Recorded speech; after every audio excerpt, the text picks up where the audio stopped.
Hello. In this video, we uncover the moment one recording nearly exposes a hidden terror. It's about Maya Carter, gripping a device meant to capture her truth. What lurks unspoken is the grip of an abuser that reaches beyond the room. Let's begin. Maya's apartment felt smaller than usual. The late afternoon light slanting through half-drawn blinds, like hesitant fingers probing the shadows.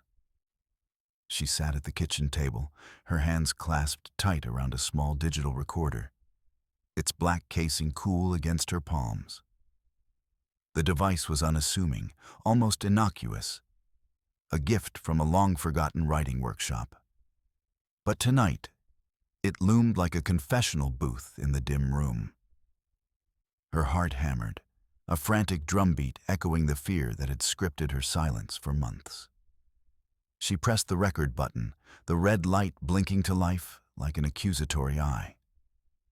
"This is Maya Carter," she whispered, her voice fracturing on the edges, thin as cracked glass. The words caught in her throat, tangled in the invisible noose of what might come next. Ethan's face flickered in her mind, not his fists, never that, but the cold precision of his texts, the way he'd unearthed her secrets like buried mines. "You think anyone will believe you?" One message, and her world had shrunk to whispers. Her fingers trembled, hovering over the stop button. Why now? The fear coiled tighter, a living thing squeezing her chest, whispering that speaking this would summon him back, his reach longer than any room. She minimized herself instinctively, shoulders hunching as if to disappear into the chair. I need to say it, she tried again, but the sentence dissolved into a shaky breath. The recorder captured it all. The hitch, the pause, the raw tremor of a woman unraveling her own chains. Shame burned her cheeks. Was this weakness, or the first fracture in the wall? But beneath the quake, something stirred. A spark, faint but insistent, pushing against the paralysis. She straightened slightly, gripping the recorder like a lifeline. "He's not here," she murmured, testing the words, feeling their weight. "But his fear is. It follows me in every alert on my phone, every shadow outside the window." The confession spilled haltingly, not fluent, but unyielding now, each syllable carving space where terror had ruled. Her voice steadied, threading determination through the dread, naming the invisible barbs that had pinned her down.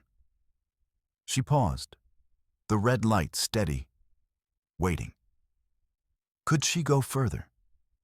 Voice the full shape of that fear, the one that didn't bruise but bound? The question hung in the air, unanswered, as the blinds rattled softly in the breeze. As the memory of that initial recording lingered, the screen fractures into shards of memory, Maya's hand trembling as she clutches her phone in the dim apartment light.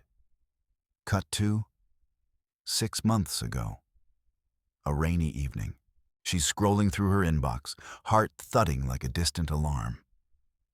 An email from an unknown sender. "I know where you park every Tuesday. The coffee shop on Elm, your favorite table by the window." Attached, a photo of her, blurred but unmistakable, sipping from a mug, oblivious. Anxiety coils in her gut, sharp and unyielding, as she deletes it, tells herself it's spam. But the next day, another, coordinates to her sister's school pickup spot, precise down to the crosswalk. Wouldn't want anything to happen to the kid. No sender name, just the digital ghost of Ethan Vale, his voice echoing in her mind without ever dialing. Flash, voicemail alert pings, that insistent chime slicing the quiet like a blade. She hesitates, thumb hovering, before pressing play. His voice, low and laced with false concern. "Maya, babe, just checking in. Saw you left the blinds open again. Careful who sees inside." The line clicks dead, leaving only the hum of her fridge and the weight of eyes she can't see. She checks the window, blinds drawn tight now, but the exposure lingers, a violation etched in pixels. Cut to the police station, fluorescent buzz overhead. She stammers out the details to a bored officer, leaks from her old job's database, messages multiplying like shadows. "No physical threat, ma'am," he says, filing it under cyber harassment. "File a report if it escalates." The form sits unsigned on his desk. Her words dissolve into paperwork limbo. No follow-up call, no reassurance, just silence from the system, amplifying the void where safety should be. Back in the apartment, present day, Maya's breath quickens, the old alerts replaying in her head. The pings multiply in memory, one after a therapy session, hinting at her counselor's name. Another post-dinner with Jules, mocking the restaurant's menu. Each chime a tether, pulling her tighter into the invisible web. Fear isn't a bruise, it's this. The slow bleed of control. Data weaponized into dread. She stares at her reflection in the darkened screen, pulse racing from raw panic to a sharpened focus, edges honing against the terror. The system's quiet isn't protection. It's permission for the pressure to build. But naming it now, in the flicker of these ghosts, does that crack the hold or invite the storm? With those memories still echoing, she sought a way forward. Leading her to the counseling room felt like a cocoon, walls painted in soft grays that muffled the city's hum outside. Maya sat rigid on the edge of the couch, her fingers twisting the hem of her sweater, eyes fixed on the floor. Dr. Ava Brooks leaned forward in her armchair, her voice a steady anchor in the quiet. "Maya, you're here because something's weighing on you. What brought you to this moment?" Maya's gaze flicked up, then away, landing on the window across the room. Half-drawn blinds striped the light into bars, casting shadows that danced like watchful fingers on the carpet. She imagined eyes peering through them, Ethan's, always just beyond sight. I don't know if I can talk about it," she murmured, her voice a fragile thread. "What if it makes things worse? What if you don't believe me?" Dr. Brooks nodded, unhurried, her expression open, but not prying. "Belief starts with naming it, Maya. Whatever it is, it's real because it's holding you back. Tell me about the fear. What does it feel like?" A knot tightened in Maya's chest, wariness coiling like smoke. Trust this stranger? Expose the invisible chains Ethan had woven, those late-night voicemails that whispered her secrets, the leaked details that proved he was everywhere. Her pulse raced. She wanted to bolt, to shrink back into silence. But Dr. Brooks waited, gentle pressure without demand, her eyes holding space. "It's like he's always there," Maya whispered finally, the words scraping out. "Not hitting, not yelling, just knowing things, making me afraid to move, to speak." Her breath hitched, the admission a crack in the armor. Dr. Brooks' voice softened further. "That's control, Maya. Fear is a weapon, subtle, but it scripts your every choice. It's not just in your head. It's abuse, designed to isolate you. And recognizing it, that's the first step to testifying against it." Maya's eyes stung, the wariness easing into something lighter, anxious but unburdened, like a fog lifting. She glanced at the window again. A sliver of sunlight pierced the blinds, warming her skin. Could she pull them wider? Name the terror aloud, let light flood the shadows? The possibility hovered, fragile and unnamed, as the session's quiet stretched on. In the sessions that followed, the counseling room felt smaller than usual, its walls pressing in like the blinds on the window behind Dr. Brooks. Half-drawn, filtering gray afternoon light into slivers that danced across the carpet. Maya sat rigid on the edge of the couch, her fingers twisting the hem of her sweater, eyes fixed on a neutral spot on the floor. Wariness coiled in her chest, a familiar knot she'd learned to ignore, to swallow. Why name it now? Silence had kept her safe, hadn't it? Dr. Brooks leaned forward, her voice steady, not probing but inviting. Maya, what you're describing, the constant second-guessing, the way his words linger like shadows even when he's not there, that's not just anxiety. It's a power imbalance. He's wielding control, subtly at first, making you doubt your own reality. That's gaslighting. Maya's breath hitched. Gaslighting. The word landed like a key turning in a lock she'd forgotten existed. Her mind raced.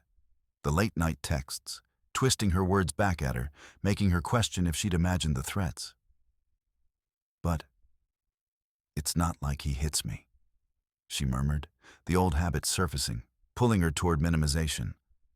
No, she wouldn't go there. Not today. Exactly, Dr. Brooks said, her eyes compassionate but unyielding. Emotional sabotage doesn't need fists. It's sabotage of your sense of self, eroding trust in your instincts, your memories. He plants doubt to keep you isolated, compliant. Fear becomes his weapon because it binds you without a mark. Maya glanced up, then to the window. The blinds hung askew, one slat bent, allowing a thin beam of light to pierce through, uninvited, exposing dust motes in the air.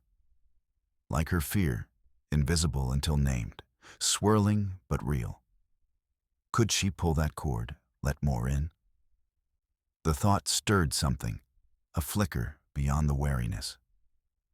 If this was control, not her weakness, then what? Her pulse quickened, not with dread now, but a dawning clarity. Witnesses. Testimony. The words echoed in her mind, unformed but insistent.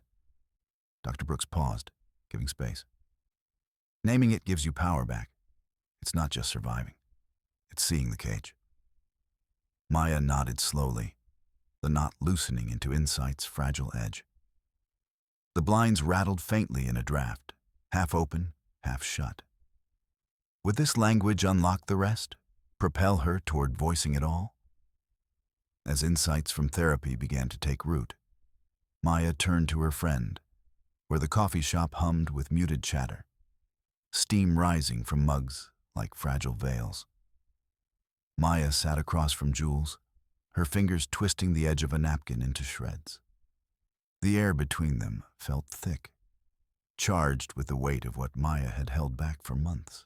She glanced at her phone on the table. Silent now, but its screen had lit up twice that morning with voicemail alerts, each one a phantom ping from Ethan, his voice a low rasp, promising exposure without ever raising a fist. I need to tell you something, Maya said, her voice barely cutting through the espresso machine's hiss. Her eyes darted to the window, where rain streaked the glass, blurring the world outside. It's about Ethan, the way he controls things. Not with hands, but with words. Messages that know too much. He texts me details about my day before I even live it. Last week, he left a voicemail saying he'd tell everyone at work about that night, the one I never told anyone about. It makes me freeze, Jules. Like I'm always watched. Jules leaned forward, her latte forgotten, brows knitting in a storm of concern and recoil. The dominant ache in the room was fear's quiet pulse, threading through Maya's confession like a live wire. Jules's hand hovered near Maya's, then pulled back. Maya, that's terrifying. But if I get involved, what if he turns on me? What if hearing this makes me a target? I want to help, but this sounds like a web I can't untangle without getting stuck. Maya's throat tightened, the tension coiling in her chest like a spring.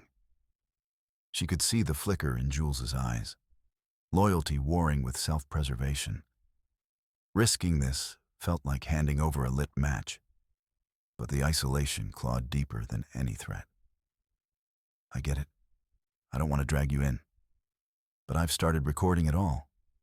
My voice, the fear. Listen to this one. She slid her phone across, thumbing play before Jules could protest. The voicemail crackled to life.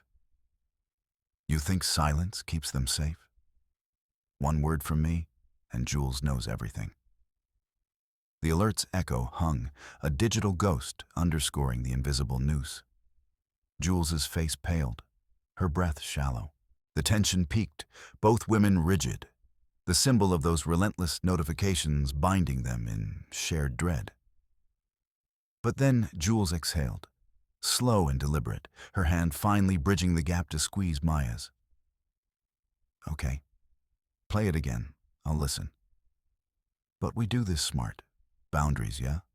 I'm not running, but I'm not jumping in blind. Her voice steadied, shifting from raw edge to a cautious resolve, the fear's grip loosening just enough to let alliance flicker. Maya nodded, a fragile warmth blooming amid the strain. The question lingered unspoken. Could this trust fracture the fear's hold, turning a friend's ear into the living witness that might finally set her free? Yet even as that fragile alliance formed, the threats escalated as Maya's phone buzzed on the coffee table, a sharp vibration that sliced through the humid air of Jules's cramped apartment.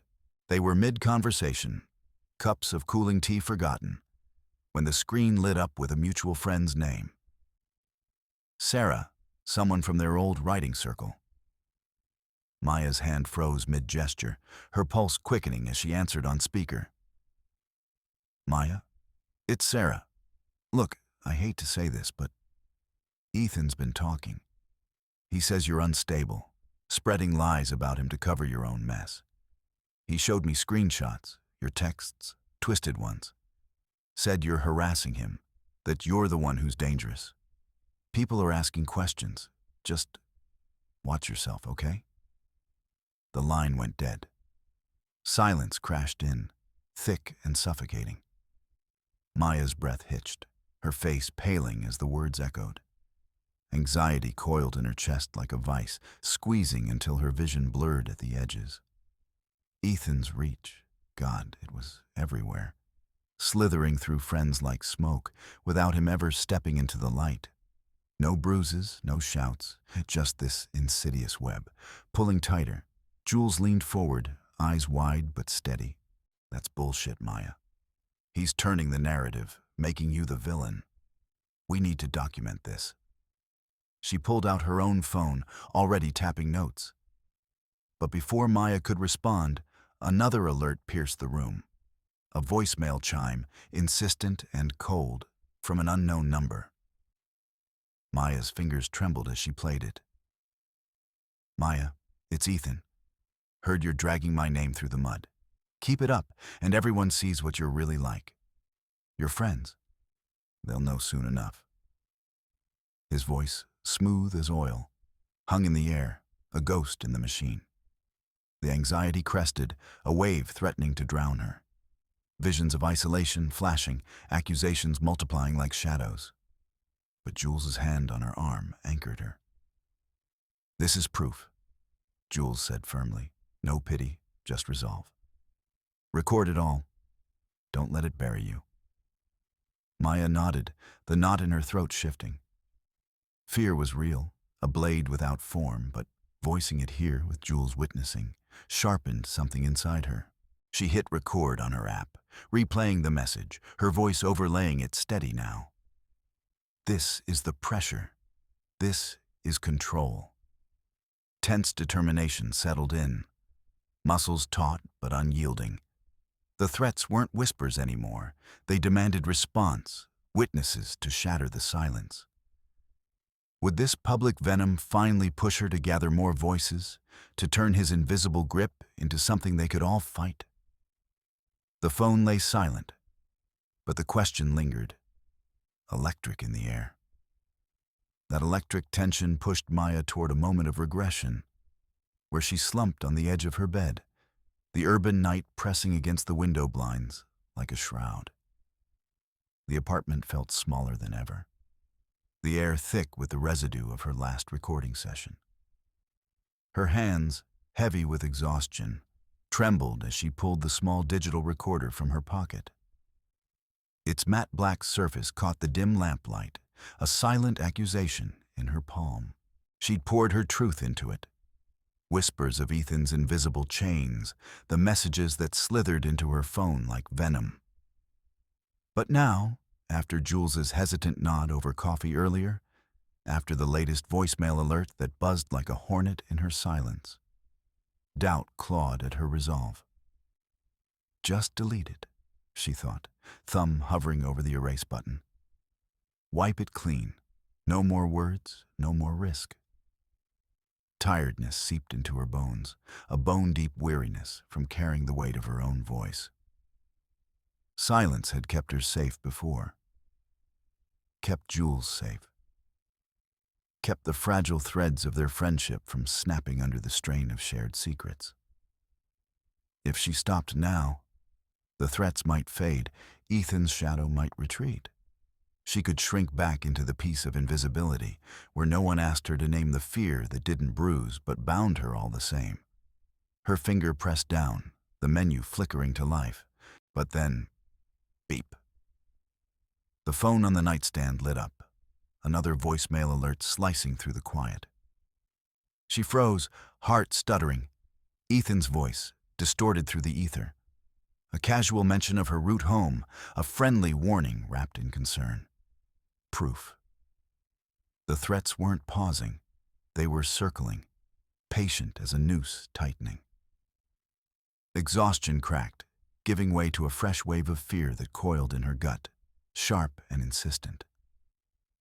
What if deleting this erased more than words? What if it handed him the victory, turned her back into the target she was trying to escape? She imagined Jules then, poring over notes in her own apartment, logging these digital ghosts not out of pity, but solidarity. If Maya pulled away now, vanished into silence, would that protect their bond or sever it? No, she couldn't drag Jules deeper, not yet. But neither could she destroy the recorder's fragile archive. Her thumb lifted, the device slipping back into her pocket like a heartbeat she couldn't silence. The choice hung there, unresolved, as fear whispered, "Can you really kill the voice that's already fighting for you?" Returning to therapy offered a counterpoint, as the counseling room felt smaller today, the air thick with the weight of unsaid words. Maya sat hunched in the armchair, her fingers tracing the edge of her phone, eyes heavy from another sleepless night. Voicemails had pinged in the dark hours, Ethan's voice, low and insinuating, reminding her of eyes she couldn't see. Exhaustion pulled at her like gravity, making every breath a labor. Dr. Ava Brooks leaned forward, her voice steady, a lifeline in the dim light, filtering through half-drawn blinds. "Maya, we've talked about the bruises you don't have, the ones that don't show. But let's name it clearly. Fear is an invisible weapon. It's not just a feeling. It's a tactic, deployed to keep you small, to script your every move without a single hand raised. Psychological violence works because it convinces you the threat is always there, watching, waiting. And that demands a response, just like any assault." Maya's gaze flickered up, meeting Brooks's calm intensity. The words landed like stones in still water, rippling through the fog of her fatigue. Was fear really a weapon? Something she could fight, not just endure? Her mind churned, replaying Ethan's messages. "I know where you go, who you see. No fists, no marks, but the chill that followed, the way it locked her doors from the inside."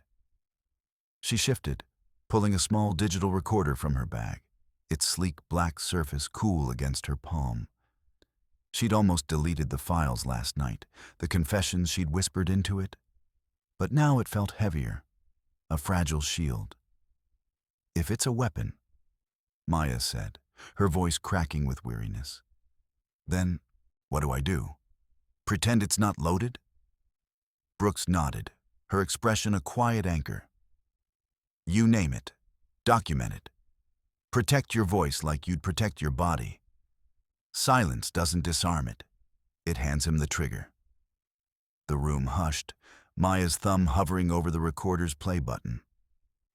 Awareness stirred beneath the tiredness, a spark igniting questions she wasn't ready to voice. Could she treat this fear as an attack worth defending against? Or would admitting it make the shadows closer?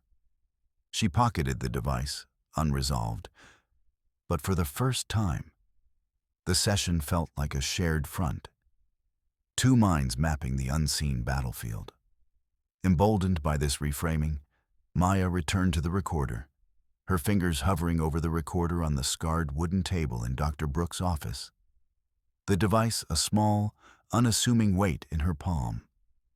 The blinds were half drawn, slanting afternoon light across the room like hesitant confessions.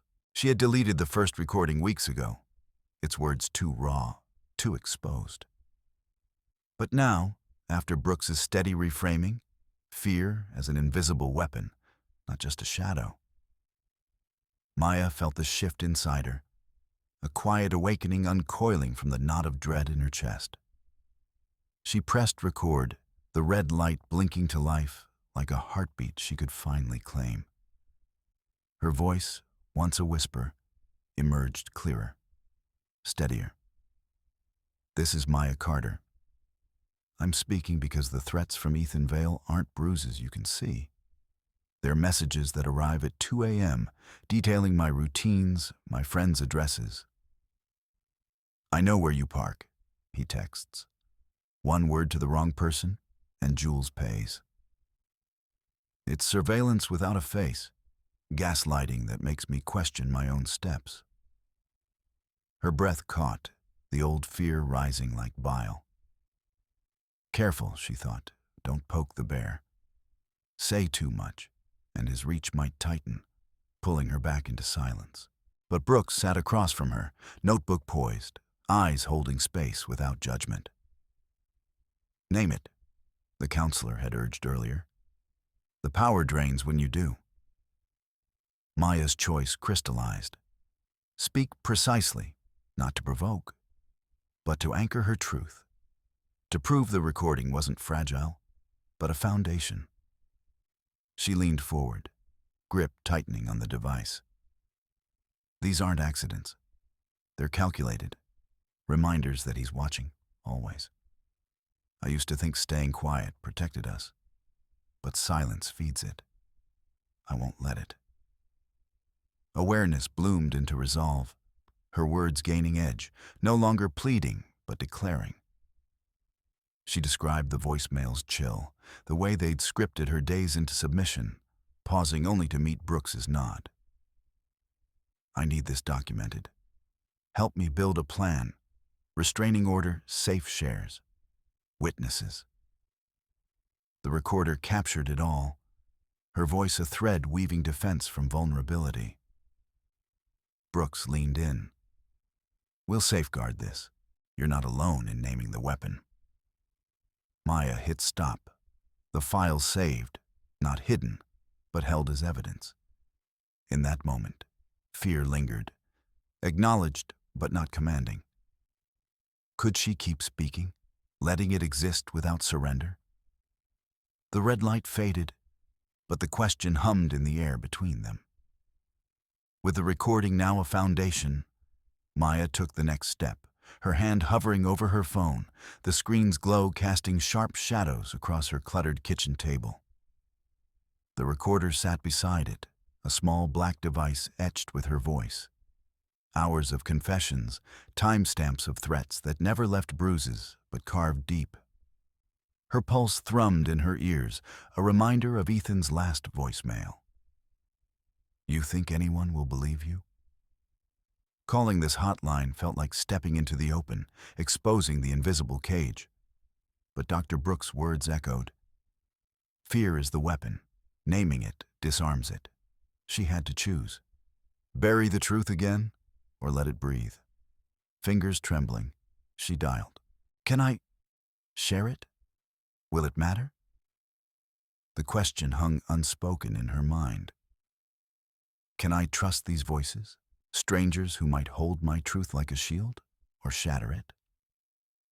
Absolutely, the operator replied, confident now joined by a second voice on the line, a supervisor's tone bolstering the first.